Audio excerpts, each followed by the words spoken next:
Assalamu alaikum wa rahmatullahi ta'ala barakatuhu masu kallon mu barkanmu da sake saduwa a cikin tashar namu mai albarka mai suna Zawiya Modibo Maulud TV. A yau kuma za ku ci gaba da kallon karatun tafsirin Alkur'ani mai girma daga bakin Modibo Maulud Modibo Saitula wanda yake gudanarwa a babbar masallacin Alhaji Miji Yaku Gama Mayo Balwa Adamawa State tare da mai ja masa baki Hafiz Dahir Modibo Maulud a sha kallo lafiya. أعوذ بالله من الشيطان الرجيم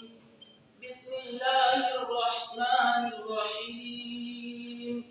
تلك آيات الله نتلوها عليك بالحق وما الله يريد ظلما للعالمين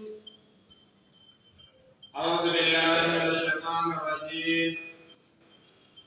بسم الله الرحمن الرحيم الحمد لله رب العالمين الرحمن الرحيم مالك يوم الدين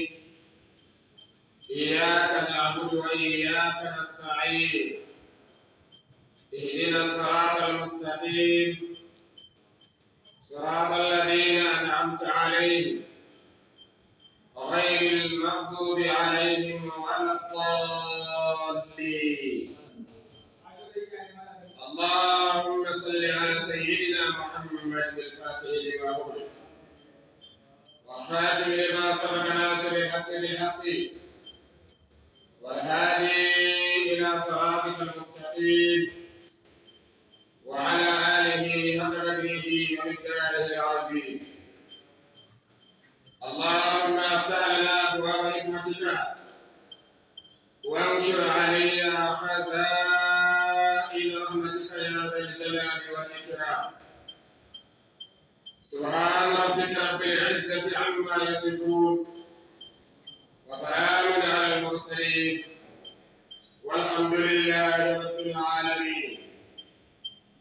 تلك آيات الله نتلوها عليك بالحق وما الله يريد ظلما للعالمين يوم السلام عليكم ورحمة الله تعالى وبركاته muna yi wa Allah subhanahu wa ta'ala godiya wadda ba ta da iyaka bisa ni'imominsa waɗanda ba su da iyaka wanda ya kaddara sake haɗuwar mu a wannan lokaci da muke jin bayanai daga cikin littafinsa mai girma Al-Qur'ani Karim. Muna cikin suratul Ali Imran. A ƙarshen karatun mu da ya gabata mun ji gargaɗin da Allah subhanahu wa ta'ala ya yi mana dukkanmu mu musulman duniya da yake cewa kada mu yarda mu rarraba, kada mu yarda mu saba wa juna, balle ya kai ga zage-zagen juna ko fadace-fadace tsakaninmu, ko kuma ya kai ga kisan kai. Kada mu yarda da haka, domin idan mun kuskura mun yi haka, abinda ya samu ko abin da zai sami waɗanda suka yi irin haka a baya, to ba mamaki ya je ya same mu Allah ya kiyaye. Akwai ranar kiyama tana zuwa, andin waɗanda suka saba wa juna, suka rarraba, suna ta karyata junansu, wayannan su cewa wayannan kafirai, wayancan su cewa wayancan kafirai, ko suka yaƙi juna ko suka ta zagin juna. A ranar kiyama abin da zai take jiran su ba daɗi. Ranar kiyama azaba mai girma tana jiran su. Shine Allah ya mana karatu yana karantar da mu cewa kada mu kuskura mu shiga halin irin wani, kamar yadda yake cewa ولا تكونوا كالذين تفرقوا واختلفوا من بعد ما جاءهم البينات واولئك لهم عذاب أليم يوم تبيض وجوه وتسود وجوه فأما الذين اسودت وجوههم كفرتم بعد إيمانكم فذوقوا العذاب بما كنتم تكفرون وأما الذين ابيضت وجوههم ففي رحمة الله هم فيها خالدون إن كراتم يحيى كينان أجيا كينان إنه ولنن wato kashedi shi yasa musulmi kada ya kuskura ya gaya wa ɗan uwansa musulmi kafiri da zarar ya gaya wa ɗan uwansa musulmi kafiri da farko idan kalmar ta je ta sami wancan ni ba kafiri ba sai ya dawo wurinsa sai ta zauna a wurinsa ko da yana sallah amma kalmar ne tana nan rayayya lokacin da ya zo mutuwa sai ya yi wani abu wanda zai fi da shi daga imani ko ya karyata wata aya ko ya karyata wata mu'jiza ko ya karyata wata karama ya yi dai wani abu wanda zai fi da shi a musulunci sai ya mutu ba musulmi ba dalili dan ya tuhumshi musulmi wanda Allah ya kaddara zai mutu da musulunci sai ya tuhumshe shi da cewa shi mushriki ne kuma bayan wannan ranar kiyama sai ya zo cewa ya yi abin da Allah shi kada mu yi kada mu rarraba muna ta kafin da juna muna ta kashe-kashen juna azaba mai girma wanda za ta sami yahudawa wanda suka yi haka wanda za ta sami nasara wanda suka yi haka to za ta sami musulmi ko musulmai waɗanda suka yi haka kenan ayoyin nan suna karantar da mu cewa kullum mu kasance cikin sasantawa idan matsala ta tashi wadda ta shafi shari'a to mu mai da ita cikin alƙur'ani da hadisan manzon Allah sallallahu alaihi wa sallama mu koma wurin malamai su gaya mana wato hukuncin shari'a ne kar mu yadda muna zage-zagen juna da kafirta juna da rena juna idan abu ya shafi zamantakewa sai saɓani ya so ya shiga to kar mu yadda hakan ne ya kai mu ga rarrabuwa da ƙin juna da faɗashe-faɗashen juna mu yi ƙoƙari mu sasanta wasu khairu wa udratul lanfusu shuha wai ba wasu khairu ko da yake wa udratul lanfusu shuha sulhu sasantawa alheri ne ko da yake rai ne an halishe ta ne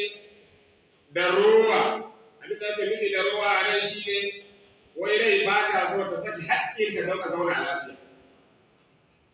idan za a zauna lafiya za a sasanta amma sai ka sassauta ko kowace rai ba ta so ta sassauta ɗin sassautawa shi ne wa ƙudurin ɗan su shuka to a nan وأما الذين ابيضت وجوههم ففي رحمة الله هم فيها خالدون كشيء كراتون وغير كمان. wannan aya da kuka kashe kanta yanzu tana karantar da mu ne cewa ayoyin da muke ji na alƙur'ani daga farkonsa har ƙarshensa duk inda muka ji ayoyin alƙur'ani ne nan babu karya a cikinsu babu kwarkwanto a cikinsu Allah subhanahu wa ta'ala ya saka da su ne wa annabi sallallahu alaihi wasallam domin ya mana wa'azi da su ya sanar da mu da su sannan ya koyar da mu da su ya ladabtar da mu da su ya gera rayuwarmu da su ya samu hanyar addini da su tilka ayatul lahi natluha alayka bil haqqi Allah shi waɗancan ayoyi tilka ne tana cikin kalmomin ishara da tilka su hunalika su huna su haza su hazihi su wannan duka kalmomi ne na ishara kalmar tilka ga wanda suke bibiyan mu a bangaren ulumul qur'an kalmar tilka malamai suka ce ta zo so 45 a cikin alqur'ani tilka ta farko ta zo cikin suratul baqara aya ta 111 inda Allah subhanahu wa ta'ala yake cewa wa qalu lan yadkhula al-jannata illa man kana hudan aw nasara tilka amaniyyu qul hatu burhanakum in kuntum sadiqin. Tilka ta waccan aya ita ce ta farko cikin tilkoki da suke cikin Alƙur'ani 45. A cikin Bakara an samu tilka guda tara. Bayan Bakara ta kare aka shiga Ali Imran. Tun da aka shiga Ali Imran, alif lam mim Allahu la ilaha illa huwa al-hayyul qayyum, har yanzu a wannan aya da muke kanta yanzu ba a samu wani tilka ba sai ta yanzu. Ta yanzu din nan ita ce ta farko cikin suratu Ali Imran, kuma ita ce ta 10 a cikin jerin tilka daga sama. Inda saura 30 tilka 35 a ƙasa. Tilka ta ƙarshe tana can ƙasa suratu Wan-Nazi'at, aya ta 12, inda Allah subhanahu wata'ala yake cewa qalu tilka idan kharratu khafira. Ita ce tilka ta ƙarshe ta 45 kenan. Daga wancan ta Wan-Nazi'at din nan, to har ka gangara ƙasa har Nazi babu wata tilka kuma. Tilka ayatul lahi nan za ka iya kashe ayoyin Alƙur'ani gaba daya, ko kuma tilka bayanai da ake yi, ayoyin da ake karantawa game da Yahudawa da Nasara a cikin wannan sura tun da aka fara ta har zuwa nan, wanda wannan aya ita ce 108 cikin ayoyin suratu Ali Imran. To waɗannan ayoyi da Allah ya koro su, ana magana ahlul kitabi, ya ahlul kitabi kaza, ya ahlul kitabi kaza. Har yanzu wannan ayoyi 107 da suka gabata duka, Allah shi ayatul lahi, ayoyin Allah natluha alayka bil haqqi, muna karanta su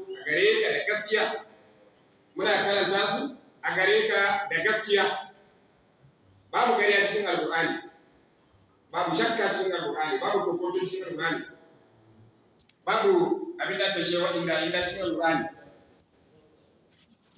Akwai